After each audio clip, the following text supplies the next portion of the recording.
I'm going to record that.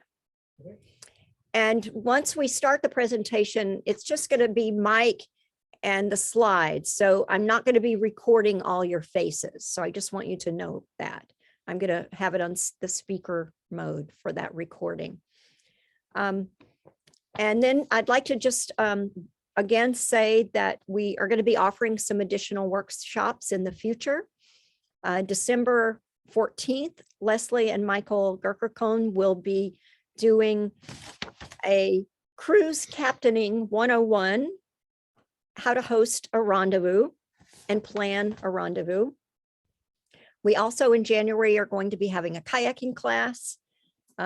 December 21st, Bill Morin is going to be presenting VHF, operating a marine VHF radio, including MMSI and DSC and other advanced functions of the radio.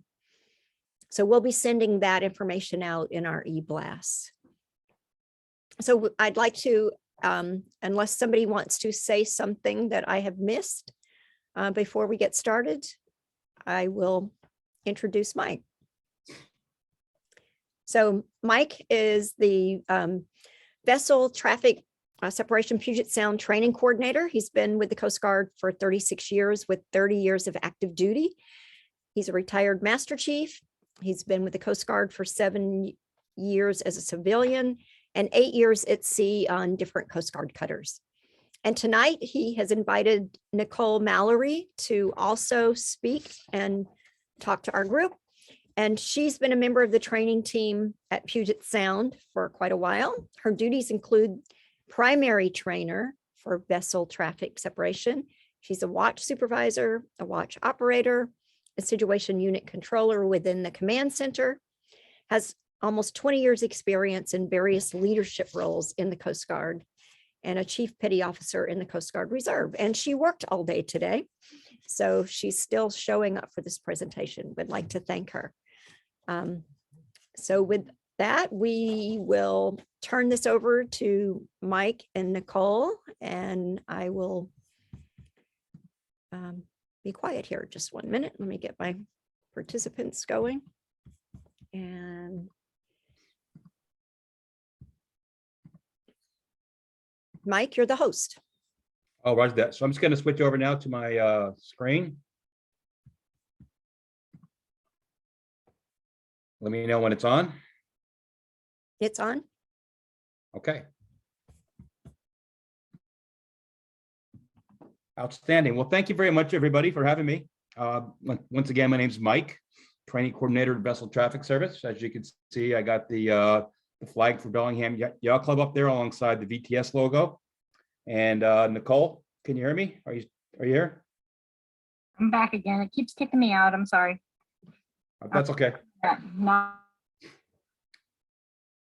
So what I'm going to talk about, the very first thing I want to say about VTS is our job in the Coast Guard is to prevent collisions and groundings. I know the Coast Guard has many missions, search and rescue, law enforcement, and other things. However, we are mainly concerned with preventing collisions and groundings. That being said, we do help. If you guys call us on channel 5 Alpha or channel 14 and tell us you're in trouble, we will get you to the right people in the Coast Guard, but that is not our primary job.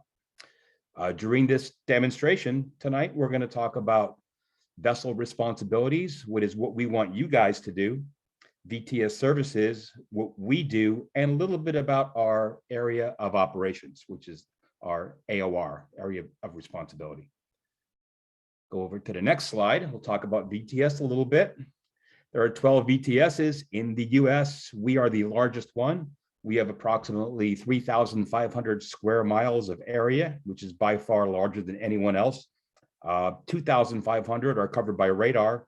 And we have about 260,000 large vessel transits per year. What I mean by a large vessel, I'm talking about ferries, fast ferries, vessels over 40 meters in length, vessels that are required to talk to us. And yes, there is a VTS in Louisville because there's a river there or something, I believe. Right there in the center. Can you guys see my mouse moving around? Yes. All right. start this. So bit of an overview right here of the area. So if you look at all the dots, all the little green dots up there in Vancouver, those are vessels that, those are pretty, this is AISA vessels that is over a 24-hour period. And it just shows the vessels when they turn in the boxes off of Cape Flattery right there. That means they're calling us and checking in with Seattle traffic. And we follow them all the way in, all the way to Port Angeles, where to get their pilots. And then when they make their way up to the oil refineries or down to Seattle and Tacoma. And each symbol there means something else to the VTS operator. Like if it's orange, it's a petroleum vessel. If it's blue, it could be a ferry or a Navy vessel. And if it's magenta, it'll be a yacht or an unknown vessel. On this display, I don't have the yachts turned on because there's so many of them, and it would be very difficult to look at this screen. But as you probably already know, there's lots of AISB tracks, vessels that have AISB that can be that yachts have and can be tracked by us. Now we'll get right into what we want you guys to do. Excuse me 1 second.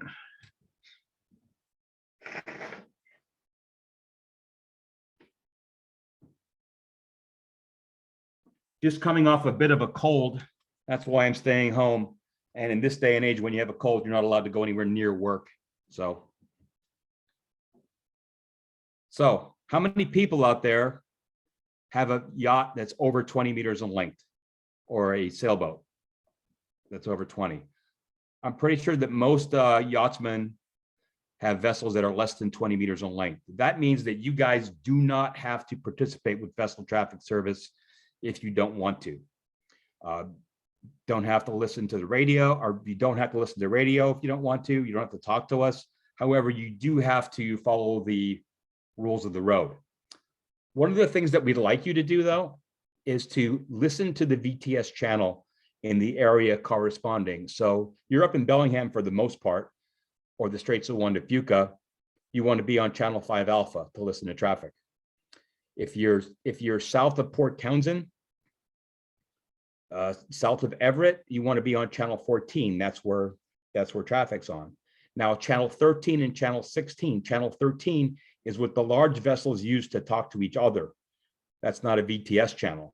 That's also a great channel to listen on. And of course, you all know about channel 16, hailing and distress. And that's the one that you're on probably most of the time. Now that is for vessels less than 20 meters in length or sailing vessels. You don't have to. If you're over 20 meters in length, then there's different requirements for over 20 meters and over 40 meters. If you're over 20 meters and less than 40 meters, then you just have to listen to the channels and respond if hailed. If you're over 40 meters in length, those are the vessels that are our primary customers. Those are the ones that we have to talk to, that they have to talk to us and we have to talk to them.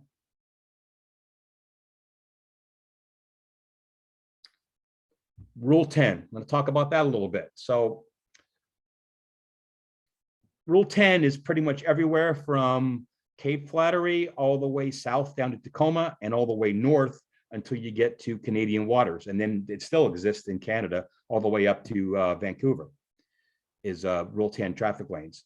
And one of the things I want to talk about is in the Rule 10 traffic lanes is that if you're a fishing vessel, you got to stay out of the way and not impede any vessel following a traffic lane.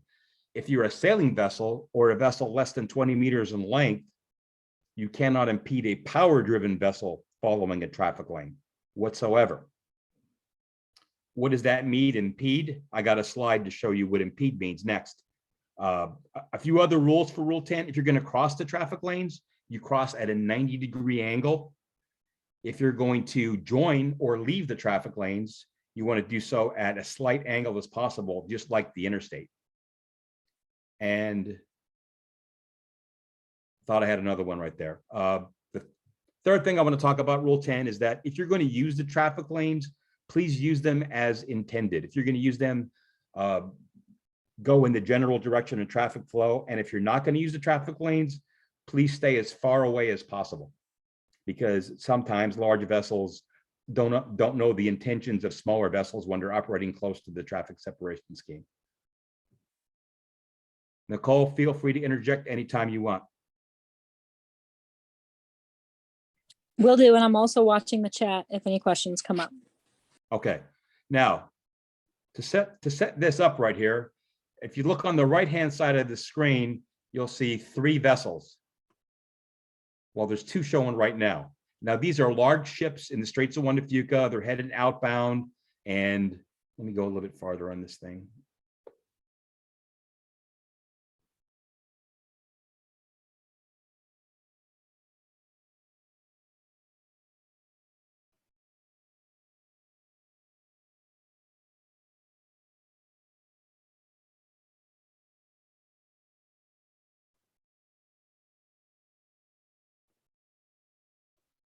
So the vessel Genus Star right there, the speed is 11.6 knots and they're bound for Prince Rupert. They're up on the traffic lane. The green line represents where they're going and the red line represents where they came from. That's called the track history. And the green line is the vector. And this is, they're in the process of that sailboat race, the one from Oregon to Victoria. And there's a lot of sailboats that are inbound crossing the traffic lanes, and I think some of them may be in violation of Rule 10. So let's play the tape and see what happens right here. So You're this is what muted. the VTS operator is looking at.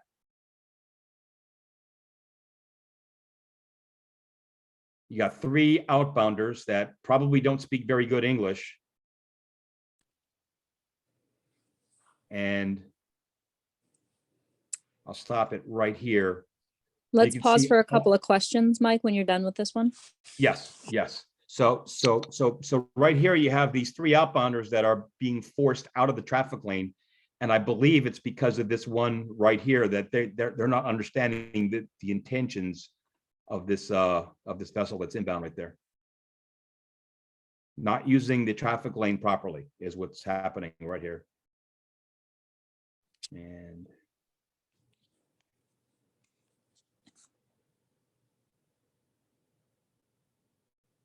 this now becomes a big problem for VTS now, because these ships do not have pilots on them. The crew, the masters and mates are driving the boats, and now we got to find a way to get them back in the traffic lane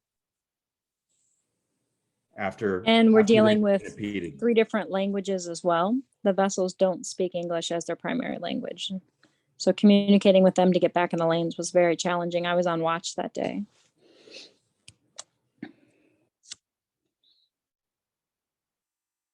Yeah, this was tough. This is a tough one right here. And that's it. That's the end of that. And that's where it started. Any questions? So we've got, does this mean that a private vessel can use the shipping lanes? Yes, a private vessel can use the shipping lanes as long as they use them in the manner that they were intended for. So these sailing vessels right now, or these vessels, I shouldn't say sailing vessels. I'm not sure what kind of vessels they are because I don't have anything up right now. But these vessels that I assume were sailing vessels are using the traffic lanes they're going the wrong direction, and because they're sailing vessels, they should not be impeding a power-driven vessel that is using the traffic lane under Rule 10.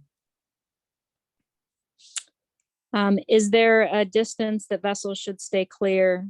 Smaller vessels should stay clear of vessels following a traffic lane? That's a very good question. And unfortunately, the rules of the road is not very specific when it comes to giving out distances.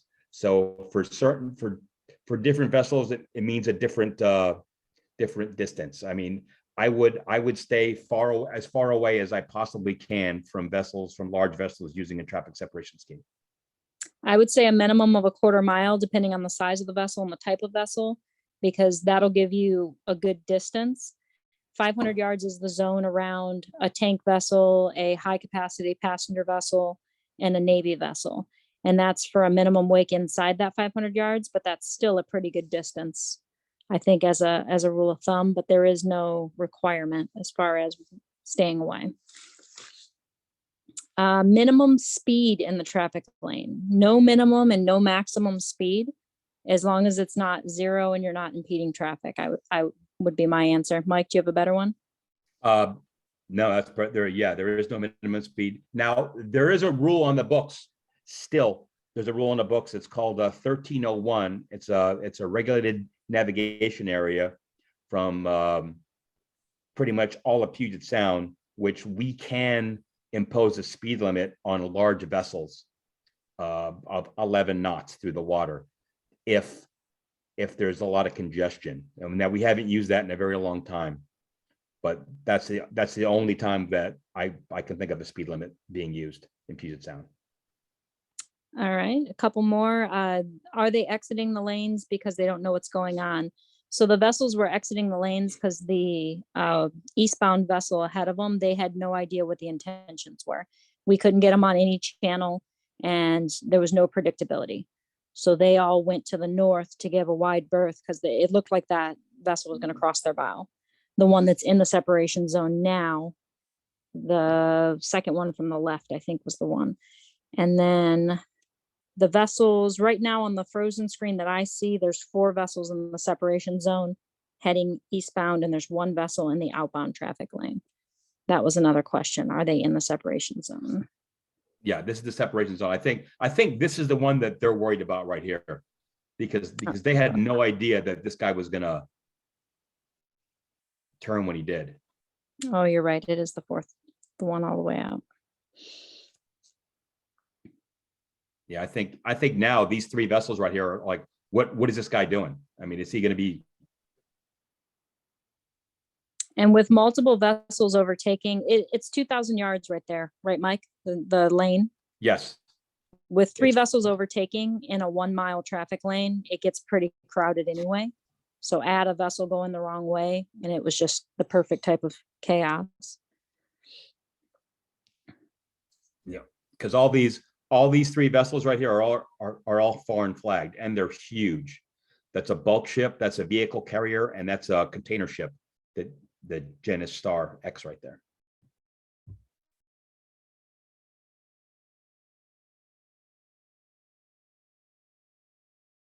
Any more questions on Rule 10? And yes, just they are moving pretty fast. They're going 18 to 20 typically, except the bulk. Is there a bulk ship, Mike? What's Yeah, the significant? bulk ship's going 12, the Talisman, the vehicle carrier, is going 18, and the deck ship is going 11.5 knots. And they're in Canadian waters. Not that that means anything, but that's for later on in this discussion. But even though they're in Canadian waters, we're still managing these tracks.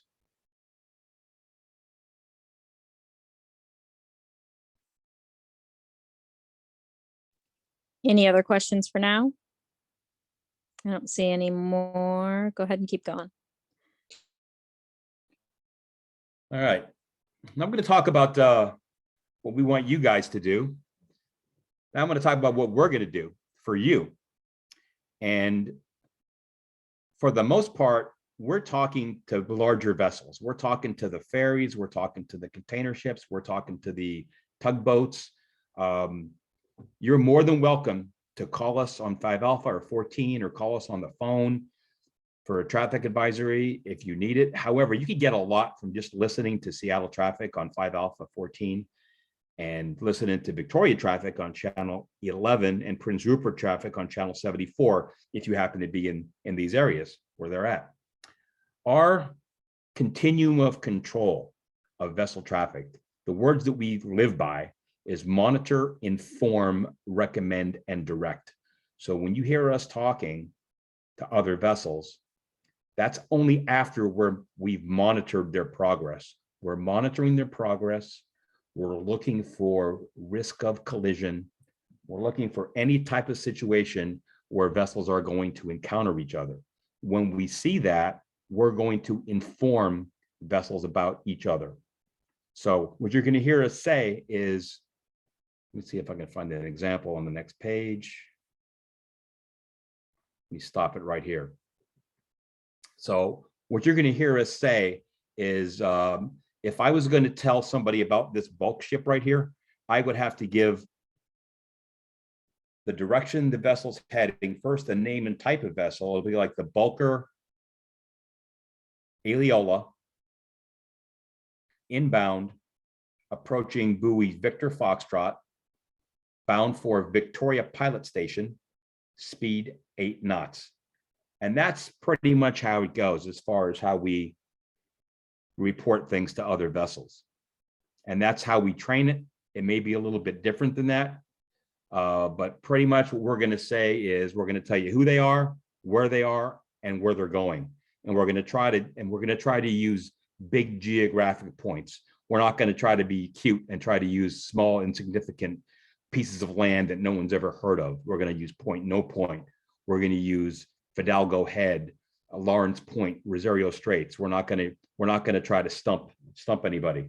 We're not going to try to use Point Migley because nobody's ever heard of that, except probably for Bellingham Yacht Club. Probably goes past there all the time. But So out in this Yeah. area, we're working on channel 5 alpha. The whole Strait of Juan de Fuca, Canadian side, US side, we're working on 5 alpha. And up in the San Juans as well, all the way down to Bush and Nodule Point, just past Port Townsend, and then just past Everett down at Possession Point, where we changed to 14. There's the channels overlaid. yep.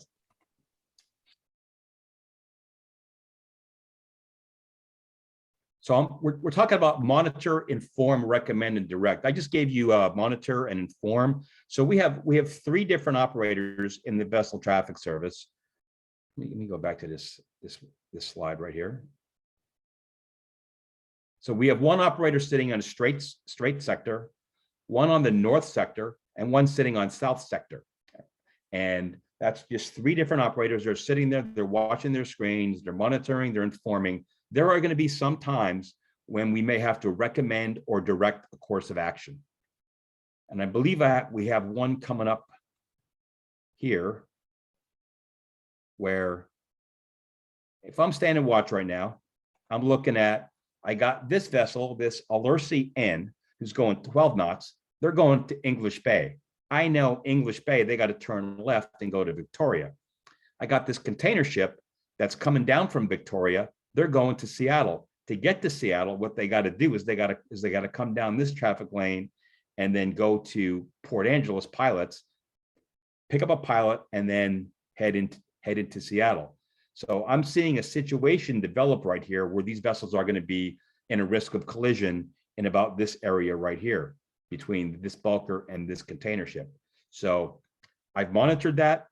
I'm going to inform them of each other, and then if for some reason neither vessel is taking any action in accordance with the coal regs, in accordance with good seamanship, then my operators are going to step in and we're going to begin to question each vessel. Have you made passing arrangements? Or what are your intentions? If for some reason the pilots are not aboard these vessels yet, so we're going to have to now determine whether or not they can speak good enough English to complete the job, to make passing arrangements. There are some times when we may actually require the master of the ship to be present because probably the master of the ship could speak better English. So for example, I would believe this ship right here, this OLCL Antwerp, who's probably talking to Victoria traffic right now because they're above the line where Victoria is. I'm going to have them switch over to channel 5 alpha and talk to this Allerson N. And I may actually recommend that they make passing arrangements. Now, let's play the tape a little bit more. Let's say that nothing's been said right now. There's nothing, they're not talking to each other. They haven't made any agreements. At some point, we may have to issue a direction to a vessel. Now we can issue a course and speed as a last resort. We never want to do that. If we direct a vessel, we want to direct an outcome. So the outcome that I would want to direct here, if I had to, is I would want the container ship OCL Antwerp to come right and take the bulk ship stern. If I had to direct this, because that would be more in accordance with the rules of the road than having them try to pass ahead of that bulk ship. let's see what happens here. And that's exactly what happened. The Oil Seal Antwerp just took the stern of the Alers N, and all is well in that situation right there. And there you have monitor, inform, recommend, and direct.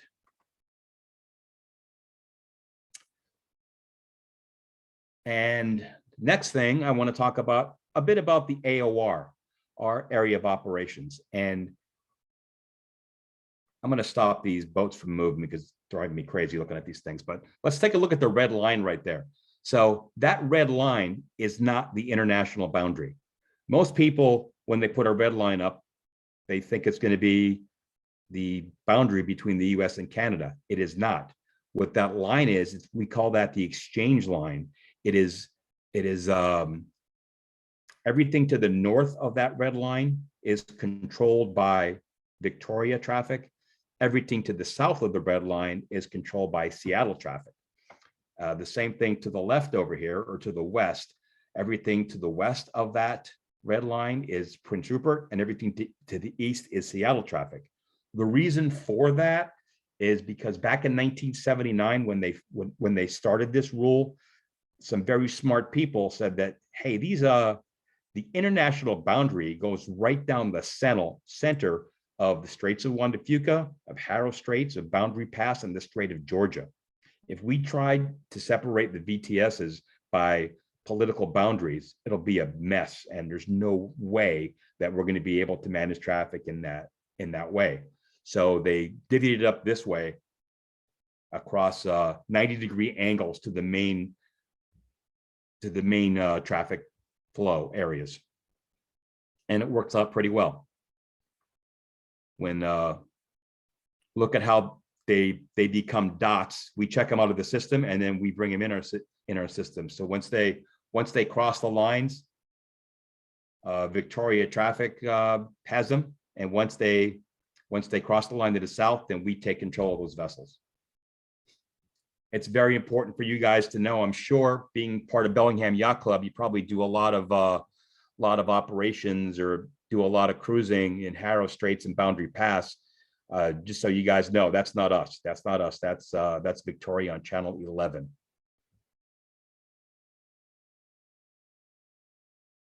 And a bit more about the area. Probably our most dangerous area that we have, not probably, definitely, is between Port Angeles and Victoria. And this area right here is called the Rotary. Because as I said before, every vessel inbound for Vancouver, for the refineries up at Cherry Point and Ferndale, for Seattle, for Tacoma, has to pass through this area. And when they depart, they have to pass through this area. And sometimes they're in a crossing situation right there. That's what makes it so dangerous. And the fact that the pilots have not boarded yet. When they're outbound, the pilots have disembarked.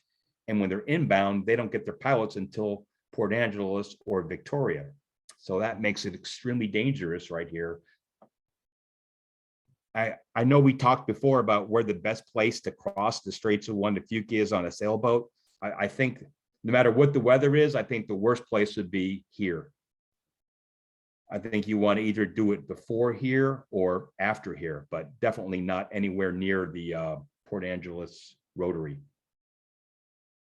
And this shows these, this is a heat map of all VMRS, of our large vessel transits over a month-long period. And as you can see, most of the traffic is coming from Seattle and Tacoma and not up through Rosario Straits. And there's that again. Now, I'm going to set this up right here. So here's Bellingham. This is where you guys are, right? This is by far the most sensitive area in our VTS area. It's called the Rosario Straits Special Area. And if you think the VTS rules are stringent, the VTS rules here in this area is even more stringent for large vessels. If you're a large vessel and there's anything wrong with your vessel, let's say a radar's out, a gyro's out, your AIS is inoperable, you can't even enter or get underway in this area with those kind of problems. Ships cannot meet, cross, or overtake within 2,000 yards in this area at all. There's a lot of traffic in here. There's anchorages right here for large tankers waiting to go to Cherry Point and Ferndale and down to March Point.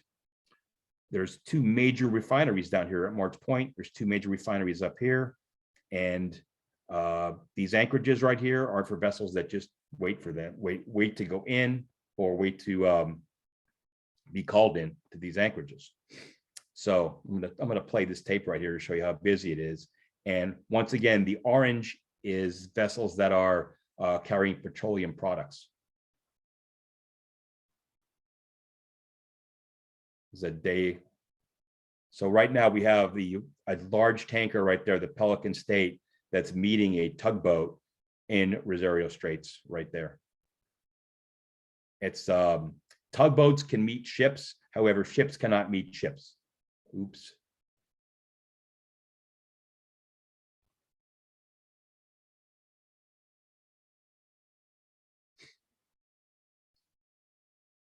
There we go. And the Washington State ferries have to cross here. You'll probably hear most of the traffic in this area is the Washington State ferries either calling from when they leave Ships Harbor westbound, or they call us when they're eastbound at Frost Island, and we pass them all the traffic they're going to meet or they're going to see in Rosario Straits.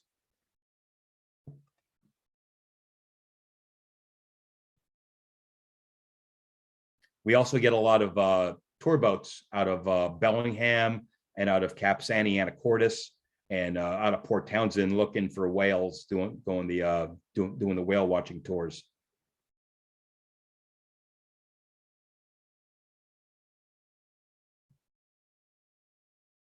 Any questions about Rosario Straits or anything so far?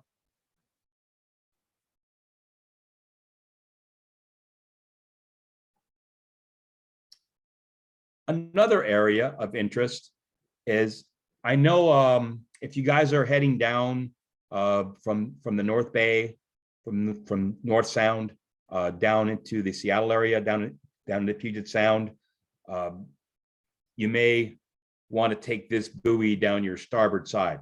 There's a regulation that states all the precautionary areas except for Romeo Bravo, you got to take these buoys down your port side. That's a rule. However, it is very difficult for a tugboat that is southbound out of Rosario Straits, that's Port Townsend down here, to take this buoy down their port side and make this big turn right here with a large barge towing sometimes up to 1,000 yards astern, or maybe 750 yards astern. It's a very difficult to turn that barge. So we give them permission almost 100% of the time to take this down their starboard side. So that may be confusing to some vessels, as you can see that. And right here is your Washington State ferry going from Port Townsend to Keystone and back and forth right there. Now I'm going to show you a picture of a sailboat race that took place a while ago. And of course, this is way sped up a lot right here. So the magenta is the sailboats, and the slower moving traffic in the traffic lanes is your large vessels. So there's a container ship heading up through all the sailboats. There's some more tugboats heading through there, and we believe that many of these vessels did not follow Rule 10 perfectly as they were doing this.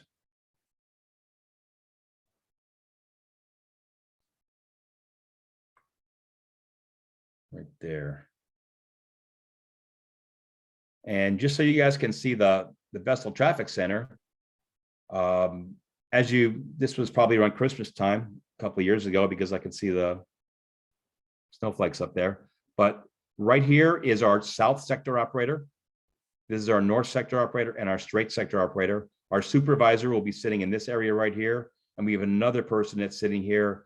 We call that external communications. That's the person that will be answering the telephone, doing all the various administrative duties right here. So this is what it looks like inside the VTS. Sometimes it's extremely busy. Sometimes it's not. For the most part, it's not busy, but there are times when it gets so busy in here.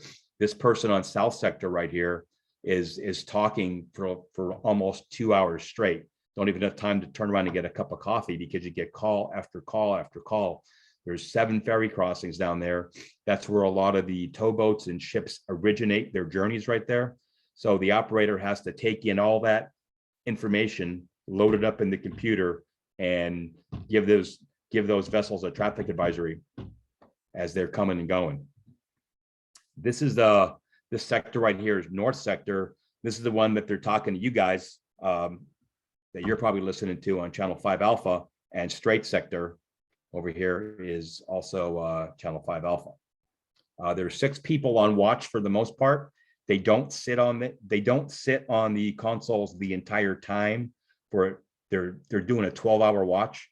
They do 2 hours on, 2 hours off, 2 hours on, 2 hours off for a 12-hour period. If they had to sit there, if they sat there for an entire Coast Guard career, 12 hours a day looking at screens, they would be, I don't know, they wouldn't be fit for anything else but this.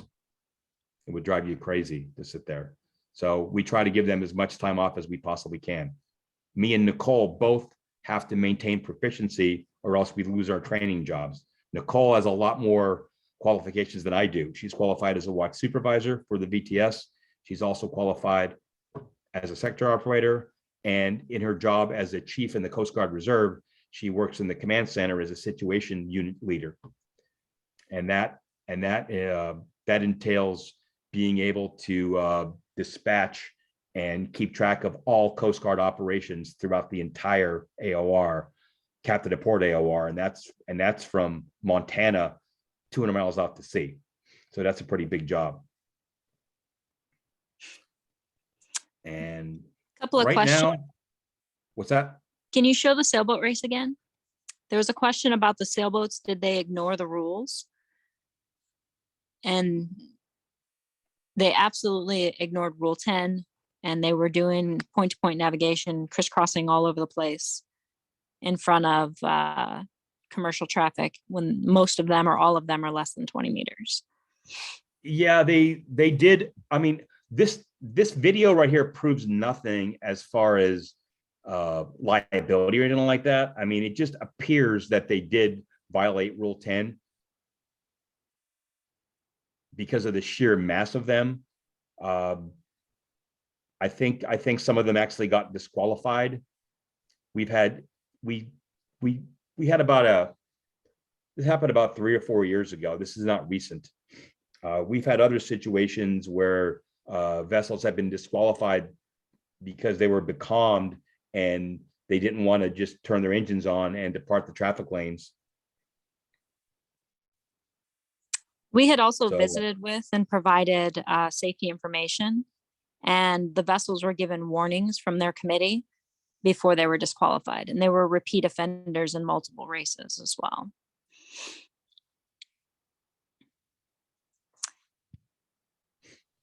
Yeah, this was a So- tough one right here.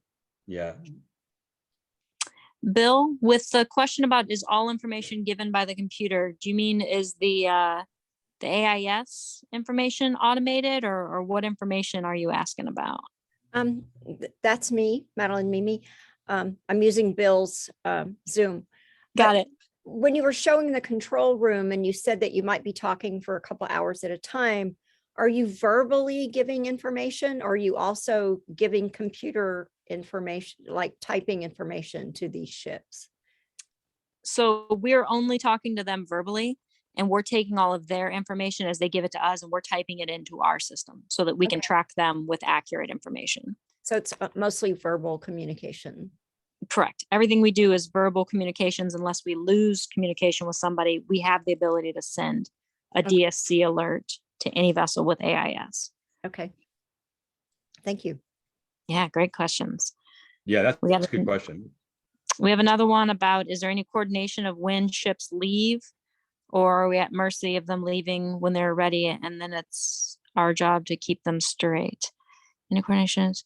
Or are we, is this, so we have a list each day of major ships. Anybody that takes a pilot, we have a list that tells us who's coming, who's going, who's shifting.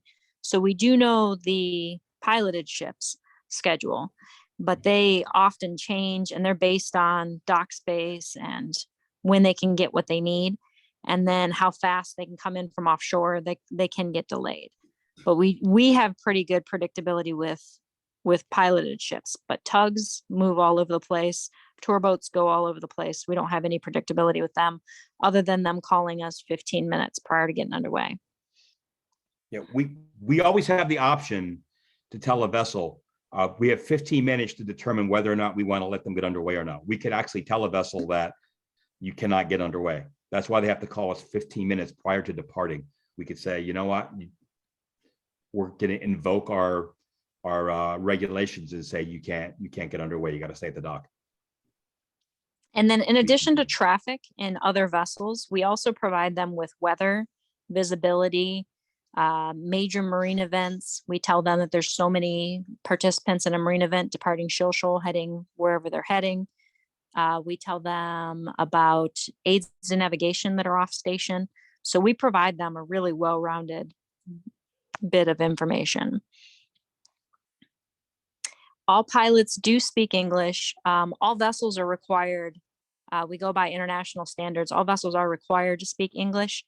The pilots definitely speak great English. The tugboat captains, pretty good English. Sometimes it's got a lot of slang to it.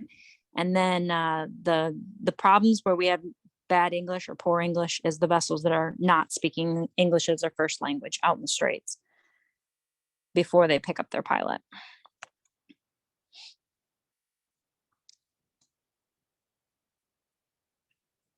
Any other questions? That's all we have right now. If you have anything else, Mike. One thing I kind of left out was that when we direct or recommend to a vessel of what to do, we are not taking responsibility for that vessel. The master in every situation is, irregardless of what we tell them, is responsible for the safety of their vessel.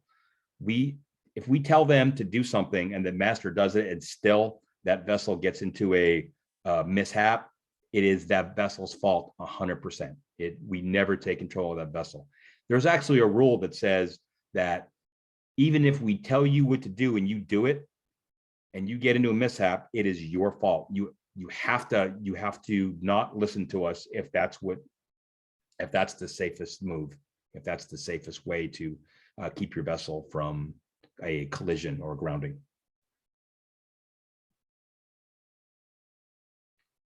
If you'd like to read more about vessel traffic service, we have a user's manual that is online, and I believe that our website is on here. Okay.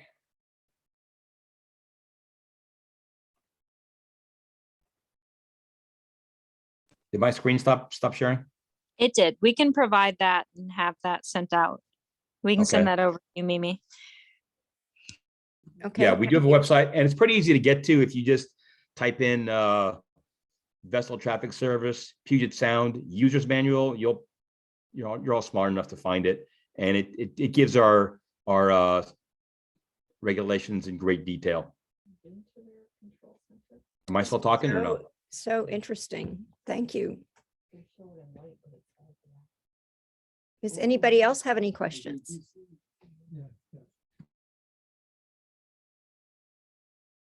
We have an air traffic controller listening to this. Oh my God. Okay. A lot of similarities. It is Always tell nothing people- like air traffic control, but go ahead. I always tell people that that's the closest way to describe what we do to civilians that don't know the Coast Guard side of it. So I hope that it's similar. He did say, though, you don't have the 3 dimensions of telling someone to change their altitude. Yeah, everybody floats on the same plane. So That's good. How do we get a tour? Or did you say that before? How to get a tour? So right now we have a lot of Navy units that are coming in, Navy vessels, but we're not doing as many in-person tours. I believe, can they be set up? I think we have to hold off for COVID still, right? Right. Oh, no, we could do tours, but if you got to be vaccinated and you have to like fill out a bunch of forms to come down there because it's in there's two hurdles. There's the security hurdle. So we're in a secure space, a classified space, and the COVID. So it makes it a lot harder. So you got to fill out two forms and it takes about a week and a half of processing in order to come down for the tour.